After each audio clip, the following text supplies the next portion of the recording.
जय हिंद दोस्तों, मैं महेंद्र कुमार आपके समक्ष एक टॉपिक लेके आया हूं जिसका नाम है कॉम्बिनेशन ऑफ रेसिस्टर्स। जिसका नाम है कॉम्बिनेशन ऑफ रेसिस्टर्स। देखिए, कॉम्बिनेशन ऑफ रेसिस्टर्स हम बोलेंगे कि जब रेसिस्टर के कॉम्बिनेशन हम लोग बात करते हैं तो दो तरह के कॉम्बिनेशन हम लोग को देखने को मिलते हैं। एक मिलता है, एक कॉम्बिनेशन का नाम है सीरीज कॉम्बिनेशन, एक का नाम है सीरीज कॉम्बिनेशन और दूसरे का नाम है पैरेलल कॉम्बिनेशन। दूसरे का नाम है पैरेलल कॉम्बिनेशन। Parallel combination.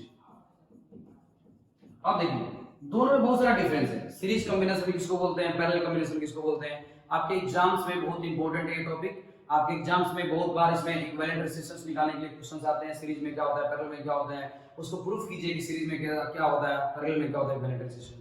तो हम लोग एक एक करके पढ़ेंगे। सबसे पहले हम लोग पढ़ेंगे किसके बारे में, सीरीज कॉम्बिनेशन। देखिए, तो जैसे हम लोग पढ़ते हैं सीरीज कॉम्बिनेशन, पहला सीरीज कॉम्बिनेशन। सीरीज कॉम्बिनेशन ध्यान देंगे हम लोग कि सीरीज कॉम्बिनेशन किसको बोलते हैं। तो हम बोलेंगे सीरीज कॉम्बिनेशन में एक इंपॉर्टेंट बात है कि जो भी आपका वायर यूज करेंगे, जो कंडक्टर हम यूज करेंगे, वो क्या होगा, एक सिंगल कंडक्टर।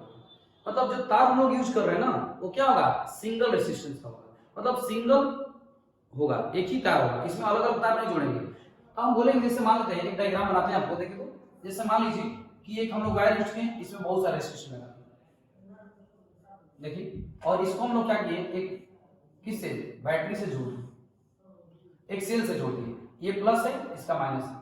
और ये मान लेते हैं रेसिस्टेंस R1 है, इसका रेसिस्टेंस R2 है और इसका रेसिस्टेंस R3 है। मान लेते हैं, ऐसा एज्यूम कर लेते हैं, let us assume that the resistance R1, R2 and R3 are connected in series combination and the voltage in R1 resistance is V1,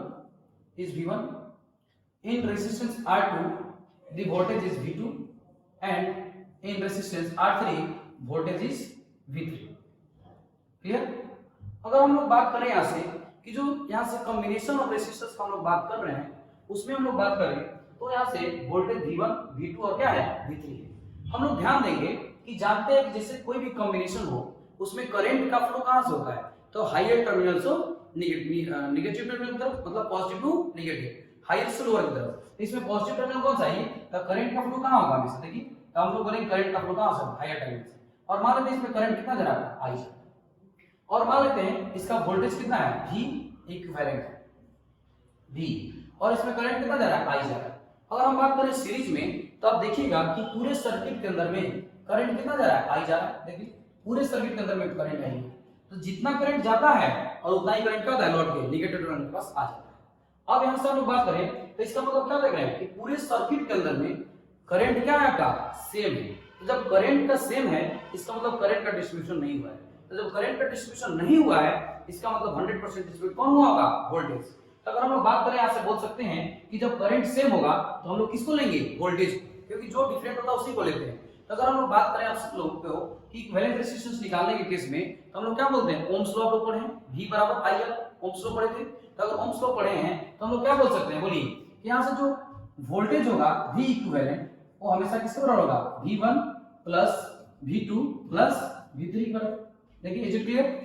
क्यों, क्योंकि वोल्टेज यहाँ क्या हो रहा है, डिस्ट्रीब्यूट हो रहा है। और वोल्टेज जब अलग अलग है यहाँ पे, तो बोल देंगे कि R1 सर्किट की, R1 के साथ रेजिस्टेंस वोल्टेज V1 है, R2 के साथ क्या है, V2 है, और R3 के साथ कितना है, V3 है। तो जो इक्विवेलेंट रेजिस्टेंस होगा वो क्या होगा, V1 plus V2 plus V3 का सब होगा। अगर हम बात करें यहाँ से according to Ohm's law, Ohm's law से हम लोग बात करें तो ओम्स लॉ क्या कहता है कि voltage is directly proportional to current.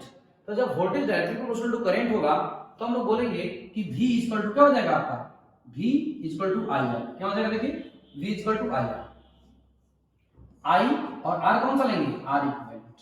देखिए, तो बात करें इसमें V कितना है, V1, तो यहाँ से V1 बोलेंगे कितना, I इंटू R1, क्योंकि करंट इसमें क्या है आपका सेम है, रेजिस्टेंस कितना है, R1 है। दूसरे वोल्टेज में बोलिए दूसरे वाले में बात करें तो करंट कितना जा रहा है, I, रेजिस्टेंस कितना है, R2, तो क्या बोल देंगे V2 का value I into R2 plus V3 का वैल्यू कितना जा रहा है, करंट तो वहीं जा रहा है, लेकिन रेजिस्टेंस कितना R3 है, क्या हो जाएगा I into R3। Is it clear. अब इसमें हम लोग देखें तो दोनों तरफ से देखें तो क्या है, इसमें I into R equivalent equal to क्या हो जाएगा, देखिए तो दोनों में क्या है, तीनों में आई आई आई कॉमन है, आई को क्या कर लेंगे, कॉमन कर लें। तो जब आई को कॉमन कर लेंगे तो यहाँ क्या बच जाएगा, R1 प्लस R2 प्लस क्या बच जाएगा, R3। हम लोग इसका मतलब ये बोलेंगे इधर भी आई ये भी आई कैंसिल आउट हो जाएगा, तो जो आपका R इक्विवेलेंट होगा वो हमेशा किसके बराबर होगा, R1 plus R2 plus R3। इसका मतलब ये हम लोग यहाँ से प्रूफ कर गए कि अगर कोई भी सर्किट दिया रहेगा और उस सर्किट में रेसिस्टर्स किस में कनेक्टेड रहेंगे, सीरीज कॉम्बिनेशन में, तो सीरीज कॉम्बिनेशन में जब रेसिस्टर्स कनेक्टेड रहेंगे तो उनके जो पैरेलल इक्विवेलेंट रेसिस्टेंस होगा या नेट रेसिस्टेंस होगा वो क्या होगा, इंडिविजुअल रेसिस्टेंस के सम के बराबर होगा। जब इंडिविजुअल रेसिस्टेंस के सम के बराबर है, इसका मतलब बोल देंगे हम लोग कि अगर कितना भी रेसिस्टेंस इस सर्किट में जोड़ेंगे हम लोग तो उसका जो इक्विवेलेंट रेसिस्टेंस होगा वो क्या हो जाएगा, R1 plus R2 plus R3 and so on Rn तक बढ़ जाएगा, जितना भी रेसिस्टेंस होगा। इसका मतलब हम लोग बोल सकते हैं, इसको देखिए तो एक बात यहां से बोल सकते हैं कि फॉर n रेसिस्टर्स, अगर मान लीजिए इस सर्किट के अंदर में कितना रेसिस्टर्स है, n, तो हम लोग बोल देंगे उसका R इक्विवेलेंट कितना होगा, R equivalent R1 plus R2 plus R3 plus and so on कहां तक, Rn तक। मतलब यहां से एक चीज हमको सीखने को मिल गया कि अगर सीरीज कॉम्बिनेशन का बात करेंगे तो जो इक्विवेलेंट रेजिस्टेंस होगा वो हमेशा किसके बराबर होगा, किसके बराबर होगा, तो बोलेंगे जितने भी इंडिविजुअल रेजिस्टेंस होंगे उसके सम के इक्वल होगा। अब सीरीज कॉम्बिनेशन में तीन चार बातों को आपको ध्यान रखना पड़ेगा। जैसे देखिए, जैसे जो इंपॉर्टेंट क्वेश्चन सीरीज में बनेंगे तो प्रूफ करने के लिए आप लोग आराम से बना सकते हैं। इसमें दो तीन बात को आपको ध्यान रखना होगा। देखिए, जैसे हम लोग बात करें पहला चीज कि जो सीरीज कॉम्बिनेशन होता है उसमें करंट कभी भी चेंज नहीं करता है, मतलब डिस्ट्रीब्यूशन किसका होता है, वोल्टेज का होता है। एक क्या रख लेंगे कि जो करंट होगा वो कभी भी चेंज नहीं होगा, पूरे सर्किट के अंदर में करंट क्या होगा, आई होगा, लेकिन वोल्टेज क्या होगा, चेंज करेगा। तो वोल्टेज के इंडिविजुअल वोल्टेज अलग अलग होगा, V1 V2 V3, लेकिन जो नेट वोल्टेज होगा वो किसके बराबर होगा, V इक्विवेलेंट के बराबर होगा। पहला बात। दूसरा अगर हम लोग बात करें तो अगर सीरीज कॉम्बिनेशन का हम लोग बात करते हैं तो अगर हम लोग बात करें जितने भी वोल्टेज होंगे उनका जो सम होगा वो क्या होगा, V इक्विवेलेंट के बराबर होगा। जैसे मान लीजिए यहां पर हम लोग बोले 3, अगर सर्किट में अगर R3 आ जाता तो उसके अलावा वोल्टेज कितना होता, V4। अगर मान लीजिए अगर R5 आ जाता, पांचवा रेजिस्टर हो जाता तो उसके अलावा वोल्टेज कितना होता, V5। अगर n रेजिस्टर हो जाता तो उसके लिए वोल्टेज कितना हो जाएगा, n हो जाएगा। इसका मतलब ये हम लोग बात करें तो जो सीरीज कॉम्बिनेशन होता है उसमें जो वोल्टेज होता है उसका सम जो होता है क्या होता है, देखिए तो ये वोल्टेज का सम होता है। तो हम लोग बात कर लेंगे, देखिए एक इंपॉर्टेंट पॉइंट है ऐसे कि जो V इक्विवेलेंट होगा वो हमेशा किसका बराबर होगा, V1 plus V2 plus V3 and so on कहां तक, बोलिए Vn तक। क्लियर, एक बात यहां से भी क्लियर हो गया। दूसरा बात हम लोग कैसे बोल दिए थे कि I जो होगा हमेशा क्या होगा, I1 इक्वल टू I2 बराबर I3, ये जितना भी इसमें करंट आएगा सब क्या होगा, इंडिविजुअल करंट इसके आपस में इक्वल होंगे। ठीक, देखिए अब हम बात करते हैं सीरीज कॉम्बिनेशन मेरा खत्म हो गया। सीरीज कॉम्बिनेशन के बाद किसका हम लोग बात करते हैं, पैरेलल कॉम्बिनेशन। किसका बात करते हैं, पैरेलल कॉम्बिनेशन। पैरेलल कॉम्बिनेशन हम लोग बोलेंगे, देखिए parallel combination, parallel combination of resistors. जब पैरेलल कॉम्बिनेशन ऑफ रेसिस्टर्स की बात करेंगे तो हम बोलेंगे सर कैसे कॉम्बिनेशन को पैरेलल बोलेंगे, तो बोलेंगे जहां पे कंडक्टर क्या होंगे, अलग अलग होंगे, वायर क्या होंगे, अलग अलग होंगे, जहां वोल्टेज का क्या हो जाएगा, डिस्ट्रीब्यूशन क्या हो जाएगा, वोल्टेज का डिस्ट्रीब्यूशन नहीं होगा, वोल्टेज सेम रहेगा लेकिन करंट क्या कर जाएगा, डिस्ट्रीब्यूट कर जाएगा। जस्ट उसके उल्टा हम लोग बोलेंगे ऐसे कॉम्बिनेशन को पैरेलल कॉम्बिनेशन। देखिए मान लेते हैं कि कोई सर्किट है और उस सर्किट के अंदर में रेजिस्टेंस R1 R2 R3 है और उसके अलावा जो वोल्टेज है वो हमेशा क्या है, सेम है, V हमेशा क्या है, सेम है, लेकिन उसमें करंट क्या होगा, अलग अलग होगा। मान लीजिए R1 के अलावा क्या है, करंट I1 है, R2 के अलावा करंट कितना है, I2 के अलावा I2 है, R2 के अलावा, और R3 के अलावा कितना है, बोलिए R3 के अलावा I3 है। तो हम लोग अगर बात करें यहां से, देखिए तो पैरेलल कॉम्बिनेशन में डायग्राम बनाते हैं पैरेलल कॉम्बिनेशन का। देखिए एक यहां पे रेजिस्टर लगा हुआ है इसके साथ में, दूसरा रेजिस्टर यहां लगा हुआ है, तीसरा रेजिस्टर आपका यहां लगा हुआ है, ठीक है। देखिए ये और इसको किसी एक बैटरी से जोड़ दिए, किसी सेल से जोड़ दिए, ठीक, सेल या battery, group of cells are called battery. देखिए यहां से हम लोग बोले ये सेल है, इसमें करंट जगह आई, देखिए करंट कैसे गया, ये क्या होगा, V है वोल्टेज। अगर हम बोले इसका रेजिस्टेंस कितना आपका R1, इसका रेजिस्टेंस कितना R2, इसका रेजिस्टेंस कितना आपका R3। अगर हम बात करें यहां से तो देखिए करंट यहां से कितना जाएगा I, क्योंकि आप जानते हैं कि हायर टर्मिनल से करंट निकलता है, प्लस से निकलेगा और कहां जाएगा, माइनस में। तो यहां से जब I करंट निकलता है, यहां पर क्या मिलेगा इसको, टर्मिनल I। अब यहां देखिए इसको क्या मिल गया, जंक्शन मिल गया, इसको क्या मिल गया, जंक्शन।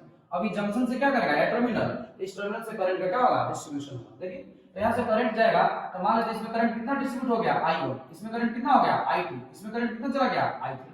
लेकिन जब यहाँ से करंट निकलेगा तो कितना निकलेगा, इसमें I1 ही निकलेगा, इसमें कितना निकलेगा, I2, इसमें कितना निकलेगा, I3। तो जो यहाँ टर्मिनल से जब बाहर निकलेगा तो नेट करंट कितना गया था, I, और निकल जाएगा कितना, I। इसका मतलब अगर बात करें हम लोग कि अगर कोई कॉम्बिनेशन पैरेलल होगा, उस केस में करंट का क्या हो रहा है, डिस्ट्रीब्यूशन, वोल्टेज ऑलवेज क्या रहता है, सेम रहता है।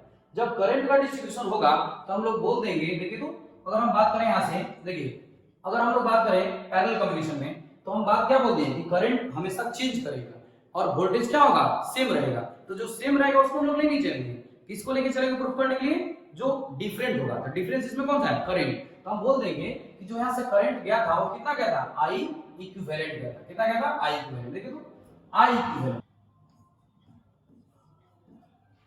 देखिए अब यहाँ से हम लोग बात करेंगे I इक्विवेलेंट, जो करंट का जो इक्विवेलेंट करंट होगा वो कितना होगा, तो इंडिविजुअल करंट का क्या होगा, equal I1 plus I2 plus किसके बराबर, I3 के बराबर।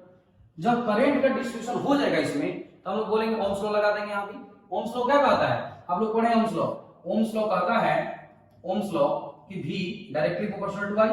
तो अगर V directly proportional to I है तो हम लोग कैसे बोल सकते हैं, I बराबर क्या हो जाएगा, बोलिए I बराबर क्या हो जाएगा, V by R। देखिए तो यहाँ से क्या बोलेंगे, V by R इक्विवेलेंट। और यहाँ देखिए I1 के अलग रेजिस्टेंस कितना था, R1 था, तो इसके अलग कितना हो जाएगा, वोल्टेज, बोलिए करंट कितना हो जाएगा, V by R1, इसमें कितना हो जाएगा, V by R2, इसमें कितना हो जाएगा, V by R3। क्यों, हम बोलेंगे कि देखिए तो यहाँ से अगर बात करें तो इसके अलग कितना करंट है, I1, I1 का रेजिस्टेंस कितना, R, लेकिन वोल्टेज इसमें क्या है, सेम है। तो V by R1, V by R2, V by R3, इसका क्या कहलाएगा, इसमें इक्विवेलेंट। तो अगर हम लोग बात करें यहाँ से देखिए तो ऊपर में क्या है, सब में V है, तो यहाँ से V कॉमन लेते हैं। देखिए V by R equivalent equal to V common हो गया, तो क्या बच गया, 1 by R1 plus 1 by R2 plus क्या बच गया, 1 by R3। अगर हम यहाँ से बात करें तो देखिए V और V क्या हो जाएगा, कैंसिल आउट हो जाएगा, तो क्या बच गया यहाँ पे, 1 by R equivalent equal to 1 by R1 plus 1 by R2 plus क्या हो जाएगा, 1 by R3।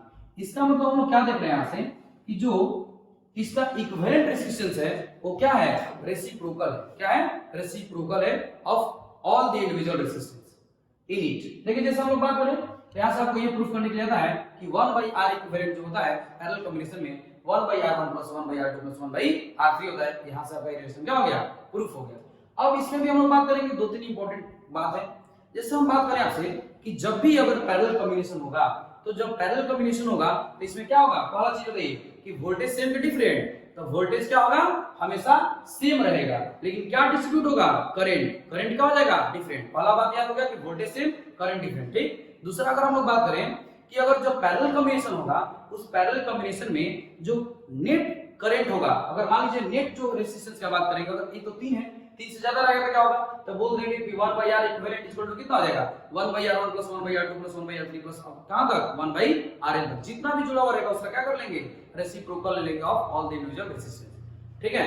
अगर हम बात करें यहां से कि जब पैरेलल कॉम्बिनेशन का होता है तो पैरेलल कॉम्बिनेशन में वोल्टेज का क्या होता है, ये क्या होता है, इसमें करंट डिस्ट्रीब्यूट करता है अलग अलग। तो जहां भी किसी सर्किट के अंदर में करंट डिस्ट्रीब्यूट हो रहा है तो आपको समझ जाना होगा आसानी से कि कौन सा कॉम्बिनेशन है, पैरेलल कॉम्बिनेशन और पैरेलल कॉम्बिनेशन, ठीक है। एक बात आपको इंपॉर्टेंट चीज बता दें कि जैसे जब किसी क्वेश्चन में आसानी से बनाने के लिए आपको ट्रिक होता है कि जैसे मान लीजिए कि अगर हम लोग बात करें यहां से कि 2 रेजिस्टर दिया हुआ है, कितना रेजिस्टर, 2 रेजिस्टर, मान लीजिए रेजिस्टर और एक यहां रेजिस्टर जुड़ा हुआ है इसमें दूसरा, और इसको किसी टर्मिनल से जोड़ दिए, किसी बैटरी के या किसी से, देखिए ये R1 है और ये मान लेते हैं R2।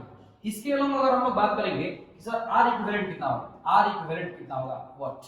तो अगर इसके लिए निकालना होगा तो हम लोग क्या करेंगे, इतना बार बार नहीं निकालने जाएंगे 1 by R1 1 by R2। इसके शॉर्टकट हम लोग बात करें तो देखिए तो इसी को हम लोग बनाया कैसे कि 1 by R इक्विवेलेंट किसका हो जाएगा, 1 by R1 plus 1 by R2। अगर हम लोग बात करें यहां से तो 2 रेजिस्टेंस है तो 1 by R इक्विवेलेंट कितना हो जाएगा, बोलिए, तो इसका एलसीएम कितना, R1 into R2, ऊपर क्या हो जाएगा, R1 प्लस R2। तो यहां से हम लोग बात करें आपसे कि इसको जब R इक्विवेलेंट निकाला होगा तो क्या करेंगे, इसको नीचे से ऊपर ले जाएंगे, तो क्या हो जाएगा, बोलिए कि अगर बात करें यहां से R इक्विवेलेंट का, R इक्विवेलेंट तो हो जाएगा हमेशा R1 into R2 बाय क्या हो जाएगा, बोलिए R1 प्लस R2। तो मतलब इसका एक हम बढ़िया फार्मूला डिजाइन कर लें यहां से कि जब भी किसी सीरीज कॉम्बिनेशन है, किसी पैरेलल कॉम्बिनेशन में दो रेसिस्टर दिया रहेगा तो उसका इक्विवेलेंट रेसिस्टेंस कितना होगा हमेशा, तो बोलेंगे जो रेसिस्टर दिया रहेगा उसका क्या प्रोडक्ट, अब भाई इसका क्या हो जाएगा सम, मतलब R1 Guna R2 by R1 plus R2। जैसे एक एग्जांपल लेके आपको समझा दिया, जैसे मान लीजिए यही था R1 का वैल्यू मान लीजिए कि 2 ओम दे दिया और इस R2 का वैल्यू कितना दिया 2, तो बोले सर इसका इक्विवेलेंट रेसिस्टेंस कितना होगा, तो बोले सर इसका R इक्विवेलेंट जो होगा वो किसके बराबर हो जाएगा R1 into R2 by R1 plus R2। बोले कितना हो जाएगा R1 R2 को मल्टीप्लाई कीजिए 2 into 2 बाई 2 plus 2 कितना 4, तो देखिए तो 2 और 2 कितना 4 by 4 कितना आ गया बोलिए 1 ओम आ गया, कितना आ गया 1 ओम। इसका मतलब हम लोग बोल देंगे कि आसानी से अगर किसी भी दो रेसिस्टर को अगर किसी पैरेलल कॉम्बिनेशन में जोड़ा गया है तो उसका जो इक्विवेलेंट रेसिस्टेंस होगा वो हमेशा R1 into R2 by R1 plus R2 होगा। ठीक है दोस्त, ये आपका इस तरह से कॉम्बिनेशन ऑफ रेसिस्टर्स खत्म हो गया और इसके जो न्यूमेरिकल्स होंगे हम अगले क्वेश्चन में आपको लेके आएंगे। अगले जब क्लास हम लेके आएंगे आपके लिए तो उसमें बहुत सारे न्यूमेरिकल का एक सीरीज होगा और उसमें आपको कराएंगे इसमें न्यूमेरिकल्स। Thank you.